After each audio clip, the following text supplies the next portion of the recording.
Hey guys, welcome back to EAK TV. I'm delighted to have Stefan Loesch with us today. He is the partner of Lex Bite. Yep. Welcome. Yep. Hello. It's great to be here. How are you enjoying the Decentralized 2018 so far? Oh, it's amazing. I mean, I didn't expect such a big crowd and very interesting discussions already. Good contacts. No, it's great. I love it.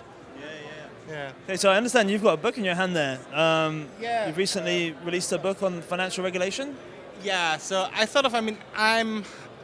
I come from the regulated environment, and I felt that both in the fintech space and certainly in the blockchain space, people need to understand that regulation is there to stay. You're not going to get around it.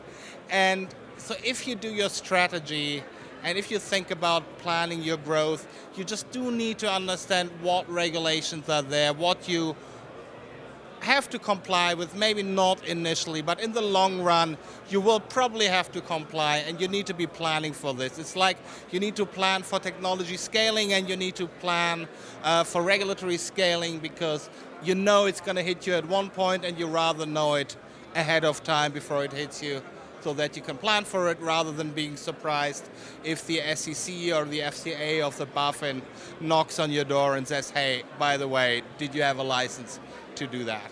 So. And where can we find this book online? It's published by Wiley and it's at Amazon. My name, I never get the title right. A Guide to Financial Regulation for Fintech Entrepreneurs. It's my publisher who finally did the title, but I somehow can never remember it. So, that is. So, what is Germany's stance on blockchain regulation? That is very interesting. So I just had this in my presentation, because BaFin tends to be a rather strict regulator, and so BaFin said, "Look, you can't do that." They closed an exchange and they fined the person, and then the Kammergericht Berlin said, "Look, BaFin, actually, it's not your business." Because Bitcoin is not a financial instrument, you're not regulating it, and you can't fine the people for that. Now, we're going to see where it stands, because I think the point of the court was not necessarily that, hey, you shouldn't be regulating this, but the court said, look, you don't make the law. The law at the moment says you don't regulate Bitcoin. If ever the lawmakers tell you to regulate Bitcoin, then by all means regulate Bitcoin. But at the moment you don't, so please, sorry, don't do that. And so, interestingly enough, from the pure law standpoint, Germany might be one of the most liberal countries to do Bitcoin business at the moment, at least as long as this court decision stands. Now, whether this lasts remains to be seen. But when do we find out whether that stands or not? Well, at the moment it stands. I don't know whether BaFin appeals or whether there's going to be another one. But for the time being, this is going to happen. And I don't want to say anything wrong, but my understanding is that it doesn't mean that BaFin is just going to completely back off. They say, okay, fine, there has been a decision. And to be fair, they shouldn't be backing off, right? Because to some extent, things they do is like making sure that investors are protected, things are not missold, etc. And whilst Bitcoin might not technically be a financial instrument, if people pour their life savings into this and go out of bonds and equities and whatever, or sell their house like this guy who mortgaged his house to buy Ethereum, Bitcoin, that's the kind of stuff that regulation is meant to avoid. So BaFin can then not just say, oh, we stand back and we don't do that, but it's an interesting tension, but ultimately really what we do need is from a higher level some better guidance whether cryptocurrencies are effectively currencies, which has advantages because you don't have to do the capital gains tax every time you buy a coffee at Starbucks, whether they're securities, whether it depends. I do think we are in need of a legislative framework for these cryptocurrencies. But of course, MiFID II, which would probably be or rather MiFID III, but MiFID II is at the moment the regulations that are applicable to this. They did not foresee cryptocurrencies. So obviously it takes some time to work the thing through the system, but as we heard this morning, I mean, the European Union is actually on it. They're interested in getting these things rolling and getting the thing on a clean legal basis so that people know what to expect, and I do think this is very important. Yeah, for sure. So obviously Malta is leading the way in the EU in terms of the giving legal certainty and its regulatory framework. I imagine Malta is very nice. Malta is a very good jurisdiction. Yeah, so I imagine obviously with your background you've probably looked into that, their bills. And what's your thoughts on the way that they've decided to regulate that?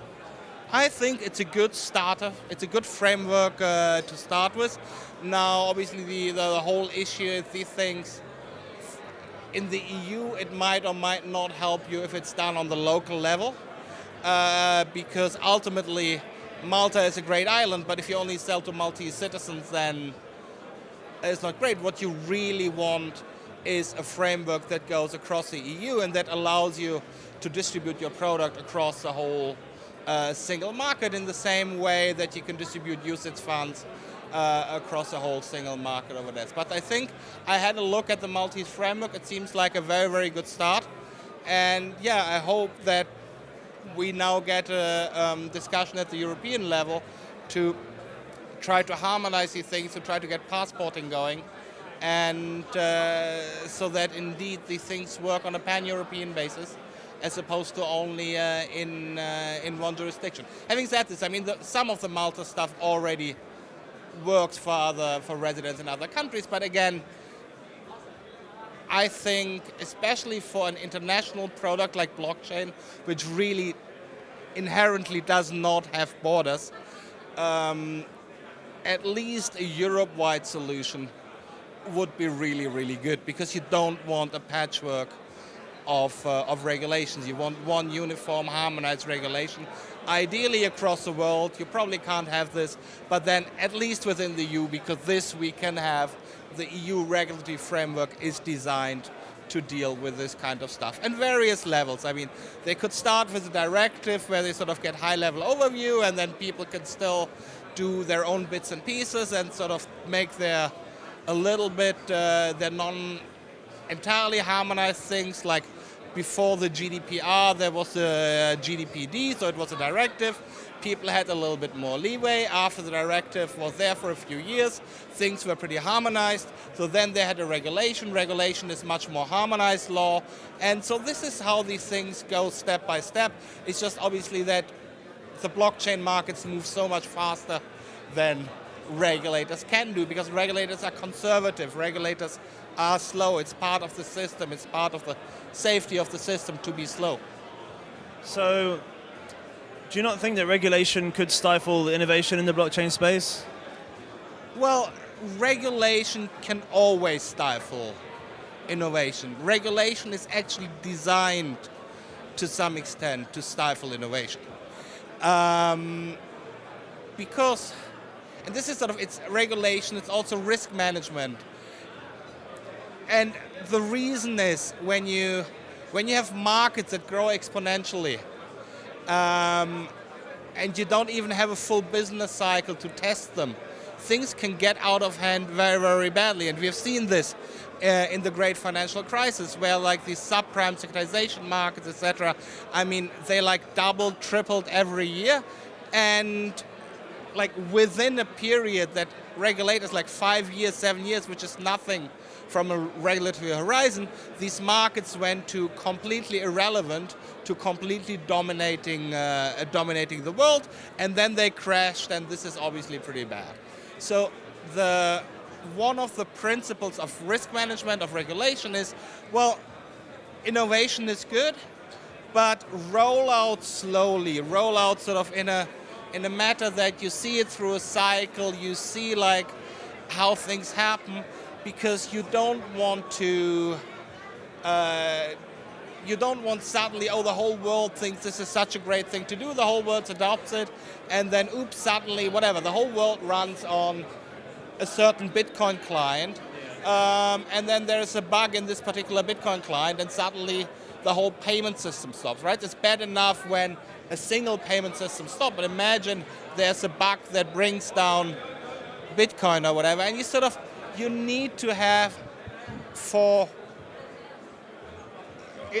to avoid fragility of the system, you need to hold back innovation also a bit. You need to roll out, growth needs to be moderate. So there's always a little bit of a balance, and so it's a good balance, it's a good tension.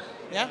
So I would say if we did have regulation when the ICO mania was going on at the end of 2017, start of 2018, then obviously we wouldn't have had all that crazy hacks and people scams, I'd say. So also for mainstream adoption, like my parents, for example, that know nothing, some of them just go Bitcoin scam, and it's really annoying for me, because it's not a scam. And I have to obviously go into detail and they don't understand. But I think, if we didn't have all that bad press when in the unregulated ICO market, then we would be in a better position today for mainstream adoption. exactly, this is absolutely right. On the other hand, obviously, this unregulated ICO market also really showed some interesting avenues, and I think I'm very, very bullish on the regulated ICO market. So once you sort this out, and this is sort of part of the idea behind LexByte, which is we think that securitized token offerings, where you do an ICO except you do it right, you do it in a way that is regulatory compliant, has a really, really good future, because it does have some advantages compared to the classic way of offering, and it's subtle. Yeah, it's not going to replace Goldman Sachs. It's not going to replace centralized trading. Certainly not right away. It's really more a disruptive process in the original sense of Christensen, where it is, to some extent, it's an inferior product. Yeah. It's slower. Yeah, it's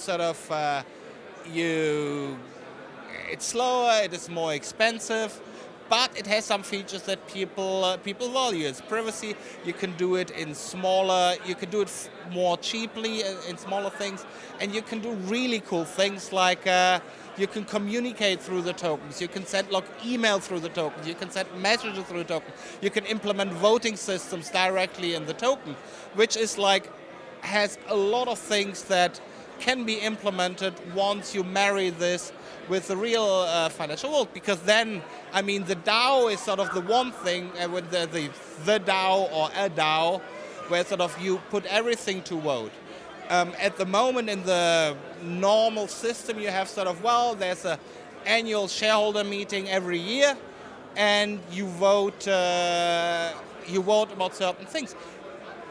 With an equity token, you can be in the middle. You don't get to decide on everything, because this might not work for many companies. For some companies it might work, for VCs, but for most companies you do need management discretion. You can't put every decision whether they should buy this pencil case to a shareholder vote, but you can have much quicker shareholder votes. You can have a much more direction on what should be doing, and you can integrate your customers much more, which is also very interesting, because you can really have the product development pipeline.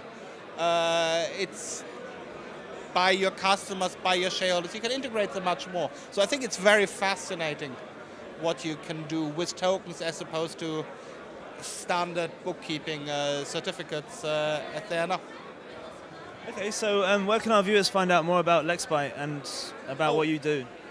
LexByte.io has a website. My contact details are there. Book on Amazon. They can find out everything. So I'm relatively easy. I'm on LinkedIn. Easy. Cool. Okay, well, thanks so much for your time this afternoon. Guys, make sure you subscribe below. That's EAK TV. That's a wrap.